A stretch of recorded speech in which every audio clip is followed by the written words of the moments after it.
Sisters, welcome back again sa ating sharing for bread of God.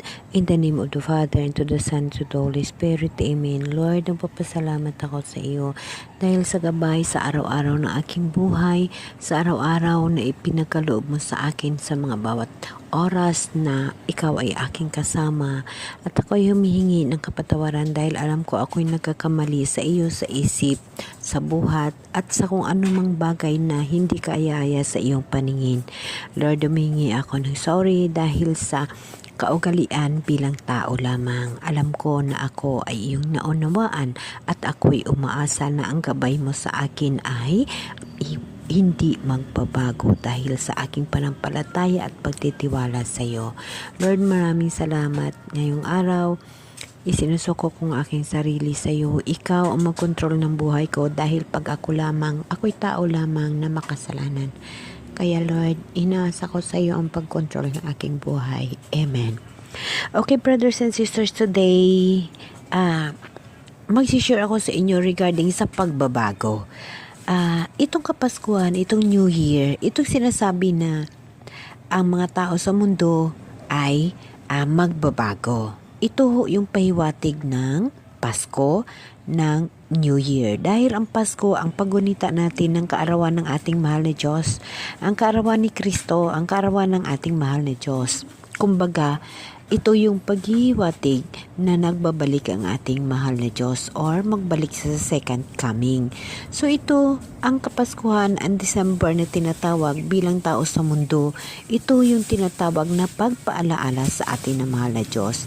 At ang pagbabagong tuig na ating sinicelebrate bilang tao sa mundo. Karamihan sa atin nagsiselebrate tayo magbago ang buhay, magkaroon ng karangyaan, magkaroon ng pera, magkaroon ng bagong gamit, sasakyan o bahay.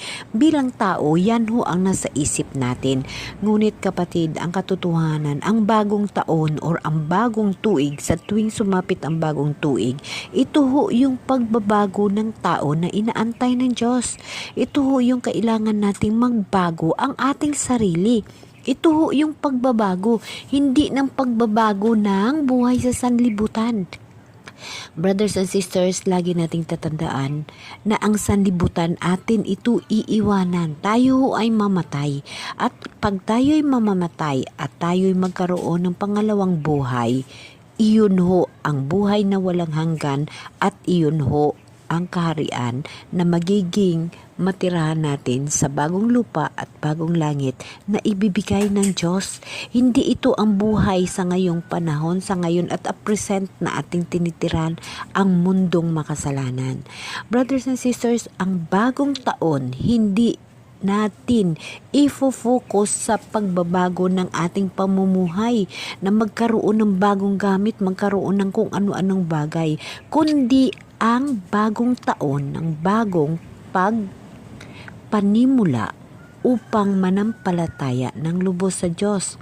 Lagi nating tatandaan na ang pagbabago or ang bagong taon ay para ito sa ating mga tao. Ang pagbabago sa kaugalian ay isang mahalagang tema sa Bible. Makikita ito sa 2 Corinthians chapter 5 verse 17. Kaya't kung ang sinuman ay nasa Kristo, siya ay isang bagong nilalang. Ang dating bagay na lumipas na, tingnan ang lahat ng naging bago. Yes, isasama natin ang ating panampalataya at ang ating patitiwala sa mahal na Diyos sa pagbabago ng taon. Ang pagbabago ng taon, yun din ang pagbabago ng ating kaugalian at manumbalik tayo sa mahal na Diyos. Nagsisimpatize ang pagbabago ay kasunod kay Kristo. Pagbabago ang buhay mo, including ang ugali mo, ang ginagalaw mo, ginagawa mo araw-araw. Yun ang dapat mong ilagay sa isipan mo, kapatid, sa buhay mo, na ang bagong taon ay tumutukoy ng pagbabago ng buhay mo, ang kaugalian mo, ang mga ginagawa mo. Ganon din dito makikita mo sa Romans chapter 12 verse 2, pinapayuhan tayo ng Diyos. At ito, huwag kayong umayon sa takbo ng mundong ito. kundi magbago kayo sa pamagitan ng pagbabago ng inyong pag-iisip upang maunawaan ninyo kung ano ang kalagayan ng Diyos, ang kanyang kalooban, ang mabuti, ang kalugod-lugod at sakdal na mamahalin ka ng mahal na Diyos dahil ikaw ay nagbabago.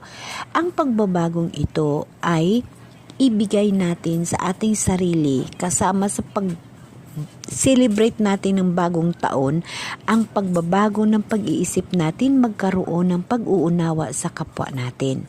Brothers and sisters, lagi nating tatandaan dito sa Luke chapter 19 verse 1 to 10 na nagbago ang buhay at kaugalian niya matapos makilala si Jesus. Yun ang dapat na gagawin natin. Ito ay naihambing natin sa buhay ni Zacchaeus.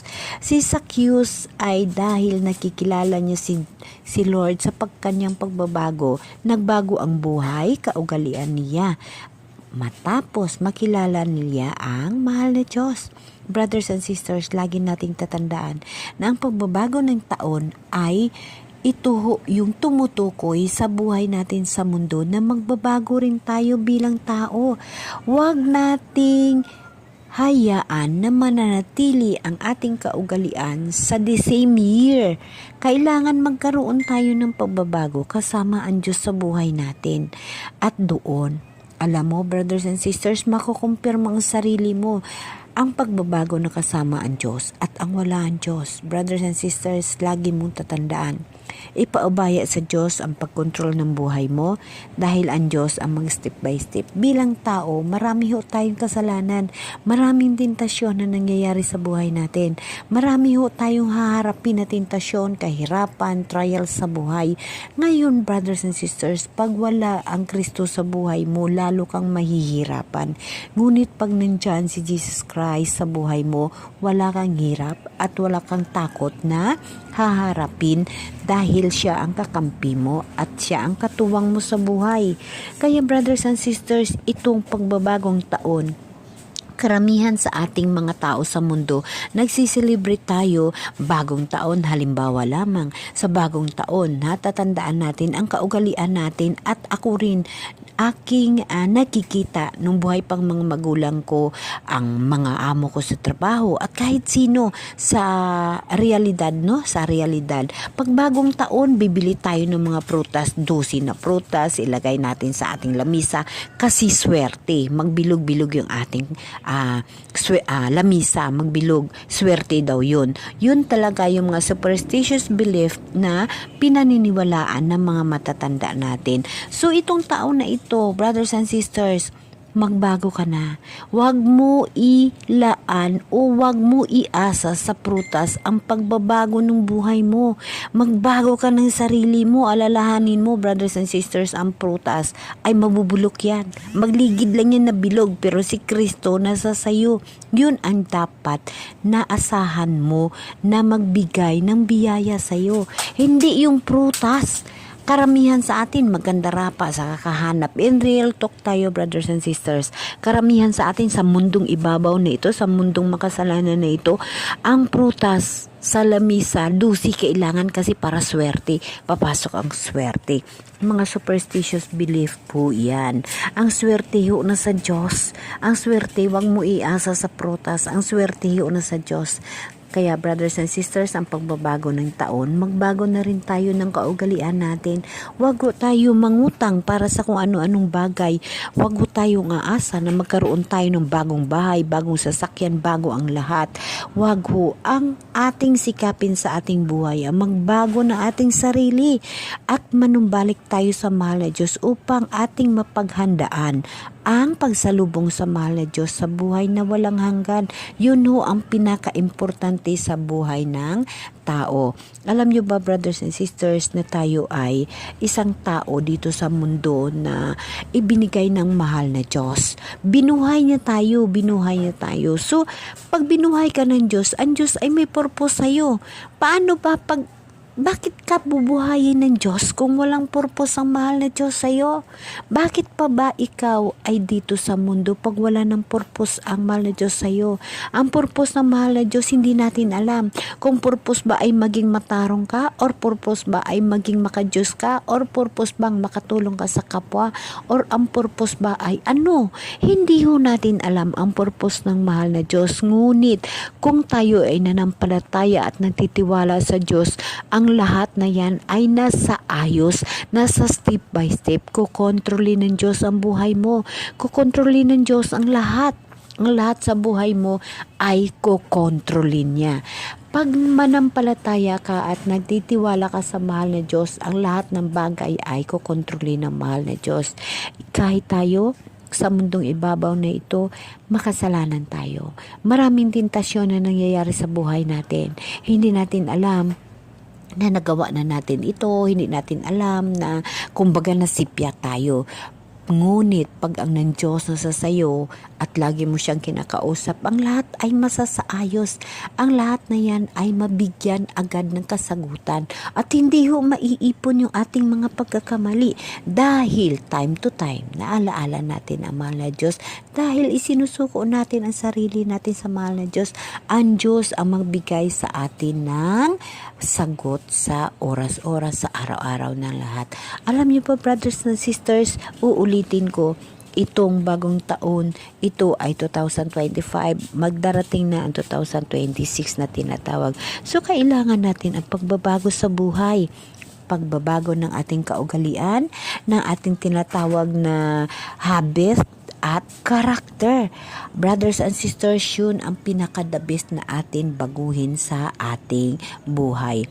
So, ayusin natin ang tinatawag na ito ang makikita natin sa Luke chapter 19 verse 1 to 10. Nagbabago ang buhay at kaugalian niya matapos makilala niya si Jesus. Ito ay si Zacchaeus. So, titingnan natin sino ba si Zacchaeus sa Bible. Bakit nagbago siya sa kanyang buhay, sa kanyang kaugalian nang nakilala niya si Jesus. So, kailangan natin baguhin din ang buhay natin at upang makilala natin si Jesus. So, alamin natin sino ba si Zacchaeus na ito sa Bible, no? Alamin natin upang malaman natin kung ano ang kanyang pagkatao, bakit nagbago siya na nakilala niya si Kristo or si Jesus Christ. Si Zacchaeus, siya ay isang taong bayan na mamayan na naging tagasunod ni Jesus. Kilala siya bilang isang maniningil ng buwis or tax collector na kinamumuhian ng mga tao dahil sa pag-abuso sa kapangyarihan. Pero nang makilala niya si Jesus, nagbago ang buhay niya, tinanggap niya si Jesus sa buhay niya at nangako siyang babalik ang 4 na bisis sa mga taong nadaya niya. So, ganun pala, brothers and sisters, si Zacchaeus. Yan ang tunay na pagbabago. Yes, ganun pa. Si Jesus nagsabi, ang anak ng tao ay dumating upang hanapin at iligtas ang mga nawawala. Ito ay makikita natin sa Luke chapter 19 verse 10. Yes, ito ho, si Jesus Christ, sa totoo lang, tayong mga nagbabago or tayong mga nanampalataya sa mahal na Diyos, kilala na ho tayo ni Jesus. Kilala na ho tayo ng mahal na Diyos, nakasama na ho natin ng mahal na Diyos. Ang hinahanap ho ng mahal na Diyos, yung mga tao na hindi pa nagbabago. Ganun ho, brothers and sisters. Si Jesus dumarating upang hanapin ang mga taong nawawala. No? Ang nawawala, ang ibig sabihin ng mga tao hindi pa nanumbalik sa kanya at hindi pa humingi ng kapatawaran. Again, brothers and sisters, wag natin isipin ang ating mga kasalanan na yun ang makabalagbag sa ating relasyon sa mahal na Diyos. Dahil ang mahal na Diyos ay hindi tumitingin ng ginawa nating kasalanan, kundi tumitingin at nag-aantay siya na hihingi tayo ng kapatawaran at manumbalik sa kanya. Brothers and sisters, lagi nating tatandaan ng ating mahal na Diyos, ang kanyang pagmamahal sa atin ay walang kasing tulad. Brothers and sisters, ang mahal na Diyos Siya ang ating gabay. Siya ang ating tagapagligtas at siya ang tutulong sa atin dito sa buhay sa mundo napakahirap. Ngunit pag ang Diyos na sa puso mo na sa buhay mo, wala kang hirap na maranasan at wala kang hirap na mararamdaman dahil siya ang magkokontrol ng buhay mo. Bilang tao sa mundo, marami tayong pagkakamali, oras-oras, minuto-mito, marami tayong pagkakamali sa isip, sa gawa, sa tingin, sa mga pagsalita. Makasalanan ho tayo. Ngunit pagkasama mo ang mahal na Diyos, iniikot ka dahil mahal ng Diyos ang kanyang iniibig. Sinusupil ng Diyos ang kanyang iniibig at tinuturuan ng tamang landas. Brothers and sisters, lagi natin tatandaan na ang Diyos ay kasama natin. Ang Diyos ay nasa puso mo. Ang Diyos ay nasa puso ko. Nasa puso natin lahat. Ang Diyos, kailangan natin antayin ang kanyang totoong pagmamahal sa atin at yan ay makamtan natin pag tayo ay manumbalik ng totoo sa Kanya. Ng totoo na tayo ay nagsisisi ng ating mga kasalanan. Brothers and sisters, ayon dito sa nakasulat sa 2 Corinthians 5 verse 17, kaya't ang sinumang makipag-isa kay Kristo ay isa ng bagong nilalang. Wala na ang dating pagkatao, siya ay bago na. Yes, kaya brothers and sisters, sa taon na ito, magbago tayo. No? Iwanan na natin ang buhay natin na dati. Amen? Amen.